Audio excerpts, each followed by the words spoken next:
Hello बच्चों, let's read the question. Thorn of bougainvillea and tendril of cucurbita are examples of, बोला जा रहा है bougainvillea के कांटे और cucurbita के tendril, ये example किसके हैं? फोर ऑप्शन से A is vestigial organ, B is retrogressive organ, C is analogous organ and D is homologous organs. Question का की कंसेप्ट देखेंगे कि concept of this question is, तो यहाँ पे हमें इवोल्यूशन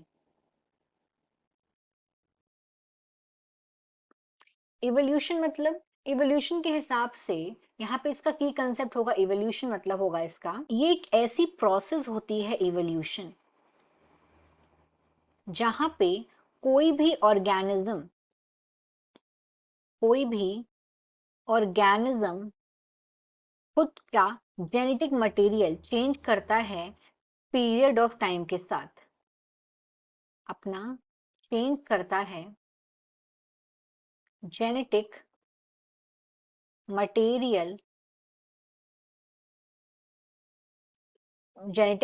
को चेंज करता है टाइम पीरियड के साथ, टाइम पीरियड। और ये जेनेटिक मटेरियल इस तरीके से चेंज करता है कि मतलब ऑर्गेनिज्म खुद को और ज्यादा एडेप्टेशन करता है एक अपने चेंजिंग एनवायरनमेंट के साथ, तो उस प्रोसेस को बोलते हैं इवोल्यूशन। तो यहाँ पे हमें जो एग्जाम्पल दिया हुआ है बॉगिनविलिया के थॉर्न्स और कुकुरबिटा की टेंड्रिल्स, तो एक एक करके हम पहले समझते हैं। अगर हम बॉगिनविलिया के थॉर्न्स देखें और टेंड्रिल्स देखें कुकुरबिटा की, तो ये दोनों के दोनों क्या हैं? ये दोनों के दोनों हैं मॉडिफाइड, ये मॉडिफाइड ब्रांचेस हैं और ये प्रेजेंट होती हैं एक्सिल ऑफ लीफ के। कहां प्रेजेंट है ये? Present in axil of leaves.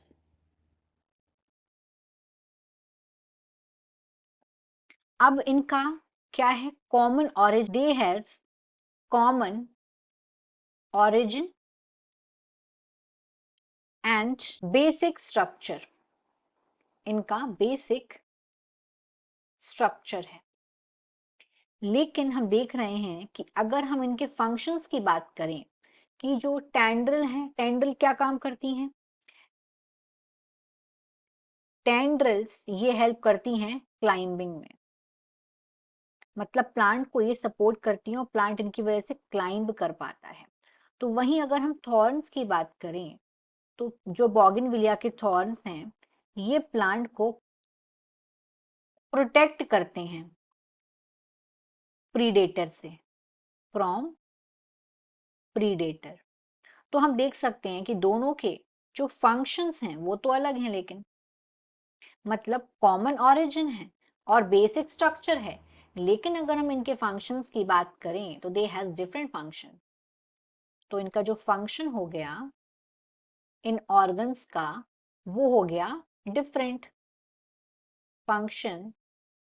Functions are different.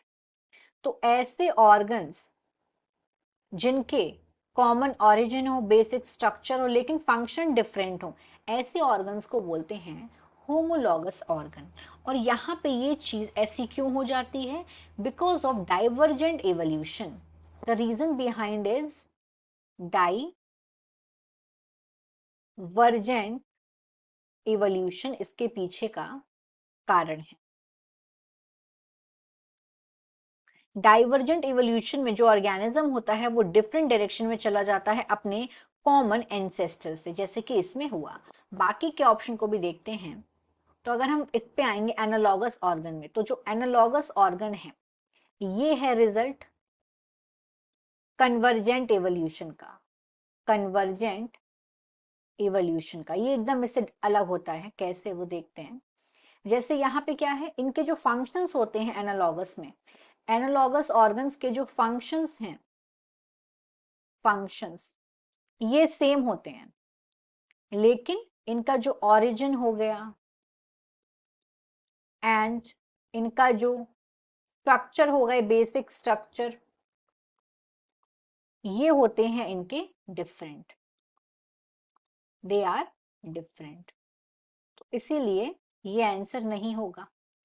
Retrogressive पे आएंगे तो रेट्रोग्रेसिव ये एक ऐसी प्रोसेस होती है जहां पे कॉम्प्लेक्स ऑर्गेनिज्म इवॉल्व होके सिंपलर फॉर्म बना लेता है। कॉम्प्लेक्स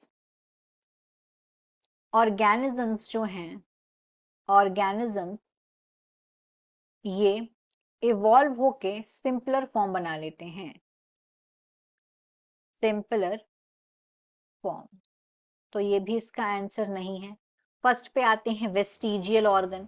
वेस्टिजियल ऑर्गन ये ऐसे ऑर्गन, टिश्यू या सेल्स होते हैं बॉडी में जो अब फंक्शन नहीं कर रहे हैं, जिनका कोई फंक्शन नहीं होता है, they are not functional, not functional at all, तो ये भी आंसर नहीं होगा। So the final answer of this question is D, that is homologous organ. Hope you understood it well. Best of luck.